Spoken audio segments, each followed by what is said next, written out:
So I cleaned up my tables a little bit. I didn't like the way they looked, just pasting them in for sheets. Add a little bit of color, a little formatting, and it looks fantastic. I've also got some titles here, and you could also make these a little bit larger, and play around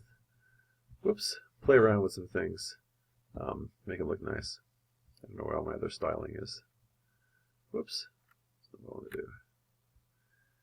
Oh, there's more. So you can, center things and whatever. Have fun with it. Have some fun with it. In any case, I've also made a note that I need to look at these periods of time, because in the sheet that I shared with you, this is the next task. And the idea, just briefly, is when you're looking at this graph, 1985 is right here, 2005 is right here. This part of the graph is pretty linear. And then 2005 up to 2015, which is just off the chart here, is also pretty linear. And if you look back, I think I asked you to consider going back to a previous exploration and considering, exploration 7. So if you look back on that exploration, you're shown two graphs that are both accurate, but they're on different scales. And one looks like a curve and one looks like a straight line. It's this idea of local linearity. So this question is concerned with local linearity. Something can be locally like a line, even though globally it's not. Globally, the GDP per capita per time of Costa Rica is not constant, right? It's kind of constant, and there's a little boom and a bust, and then it's kind of constant for a while, and then things really pick up and they take right off. So along those lines, right, we've exported our graph and asked you to make another graph. And this time it's just 2005 to 2015. Now if you're saving your graphs and stuff, this is not hard to do. Go ahead, make a new graph, right? Go to your spreadsheet, find your data, and I'm at the bottom of my data chart here. You go up to the top. Now if I want 2005 to 2015, does it say every year, right? So it says every year. I'm going to read the fine print. No problem. I have all my data that's kind of sorted in this way, but I can just sort it by years again. So if I click this little pull-down menu, I can sort the sheet A through Z, and it puts all the years back in order. So this means I can go down, find 2005. It was 2005, right? 2005 to 2015. Okay. So I'll grab that data. I copy it. I go to Desmos, and I paste it. Or not. Copy. Paste. I wonder what's how something's thinking. Never a good sign. Copy. Paste. Paste. There we go. I don't know what was happening there. It's a little off the chart. Let me bring it in. So there it is. It kind of clumps it together. Let's title this graph though. So this is Costa Rica, 2005 to 2015. Whoops, 15 GDP per capita. All right. So let's get to work on this now. I also want to make a linear model of this. So let's go and do that. The linear model will be this y underscore tilde m x underscore plus b. Now it looks really silly right now. We'll take care of that by adjusting our scales. My x-axis, let's start this at, let's do 2000. And let's go to 2025. I like to do this so that I can see all my data. And Desmos is a little inconvenient because of this legend here, if you will, and it's just a little hard to see the data if you do the exact range. So it's okay here. My y-axis should not be negative. That wouldn't make any sense. Oops. So let's go 0. And then the largest value, I think, is just under 11,000. So let's make this 12,000. Okay. So there's a picture of my data. Now this looks a lot better. I think you have to agree. And we've included every data point here as well. And if we were to compare this to something like this, it's a bit tougher of a call as to which one does a better job. You know, the connected line diagram follows a trend line, but then kind of goes off here.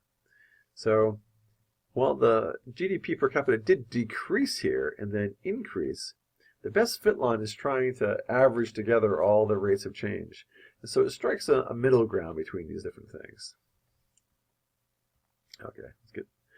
Something else you may want to play with, which is kind of fun, is if you go and click this little button, you can then grab a point. You can actually see what happens to the best fit line if you had an outlier. If you had some weird data point that was high up or down low. And if you push Control-Z or Command-Z, it'll undo the manipulation. In any case, that's pretty neat.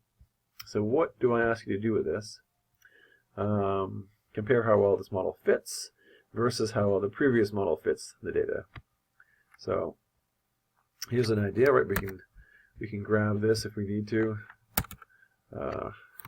Put that question in there just to remind ourselves that we need to do that. And I may want to grab that model. It's 689.26. So I might go y equals 689.26x plus, and then I have my y-intercept. What is that? That's a negative a million and change. So that's a negative 13. What was it? Okay, I can just copy it. I just forget that. So I can just copy it and paste it. There's my line. I can comment on how well that fits. And what do I ask next? I review this question. Okay, so I should grab that question,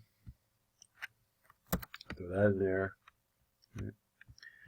And then, okay, use the linear model to predict the GDP per capita in 2025. Compare with the above. Why can't you make predictions like this with a connected line graph? Okay, let's do that. So what I can do is say, well, y equals, there's the 689. Well, here's something fun you can do. Let me show you how to insert an equation. So you can insert equation.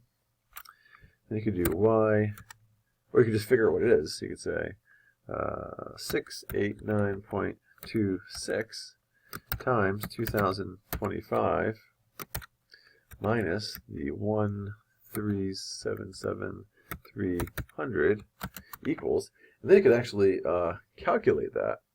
So I'm going to do that, 689.26 times 225 minus 1377300 equals, oh come on. Usually it'll just tell me the browser.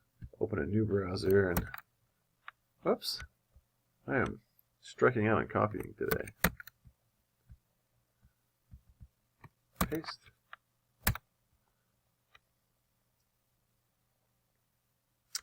And so it gives me this answer, right? So, whoops. Grab that, back to my exploration, paste that in, and there we have our answer. And that's kind of neat. It's nicely formatted, and we can do all kinds of things again, like center it, and you can get crazy if you want. Whatever, make it purple if you feel so inclined. Whatever.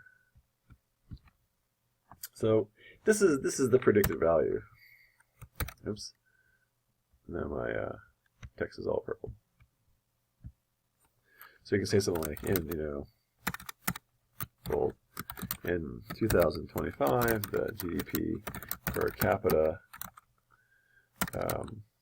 is predicted via the linear model to be whatever 18,451.50 in current U.S.